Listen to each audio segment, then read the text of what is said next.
സ്വയംഭൂവായി ശിവൻ, പെയ്തിറങ്ങുന്ന മഴത്തുള്ളികൾ പോലെ 1000 ഐതിഹ്യങ്ങൾ. ദക്ഷിണകാശി എന്ന കൊട്ടിയൂരിലെ വൈശാഖ മഹോത്സവം അവസാന നാളുകളിലേക്ക്.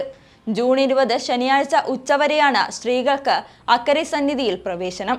ജൂൺ 24 ബുധനാഴ്ച തൃക്കലശാട്ടോടെ ഈ വർഷത്തെ വൈശാഖ മഹോത്സവത്തിന് സമാപനം കുറിക്കും. ബാവലി നദിക്കരയുടെ കരയിൽ കരകവിഞ്ഞൊഴുകുന്ന ഇടതൂർന്ന വനത്തിന്റെ ഹൃദയഭാഗത്ത് നടക്കുന്ന 28 ദിവസത്തെ ഉത്സവമായ വൈശാഖ മഹോത്സവം അവസാന നാളുകളിലേക്ക് നീങ്ങുന്നു. വൈശാഖ മഹോത്സവത്തിലെ പ്രധാന 4 ചതുശത നിവേദ്യങ്ങളിൽ മൂന്നാമത്തേതായ ആയില്യം ചതുശതം ഭഗവാന് വെള്ളിയാഴ്ച നിവേദിക്കും. ജൂൺ 20 ശനിയാഴ്ച മകം കലംവരവ് നടക്കുന്നതോടെ സ്ത്രീകൾക്ക് അക്കരെ കൊട്ടിയൂരിൽ പ്രവേശനം ഉണ്ടായിരിക്കില്ല.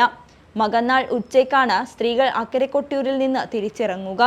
ദേവിയുടെയും ദേവന്റെയും തിടമ്പേൽക്കുന്ന ഗജവീരന്മാരും മകം നാളിൽ തന്നെ കൊട്ടിയൂരിൽ നിന്നും മടങ്ങും. 4ാമത്തെ ചതുശത നിവേദ്യമായ അത്തം ചതുശതം ജൂൺ 23 ചൊവ്വാഴ്ച നടക്കും. അന്നു തന്നെയാണ് വാളാട്ടവും കലശപൂജയും നടക്കുക. ജൂൺ 24 ബുധനാഴ്ച തൃക്കലശാട്ടോടെയാണ് 2026 വൈശാഖ മഹോത്സവത്തിന് സമാപനമാവുക.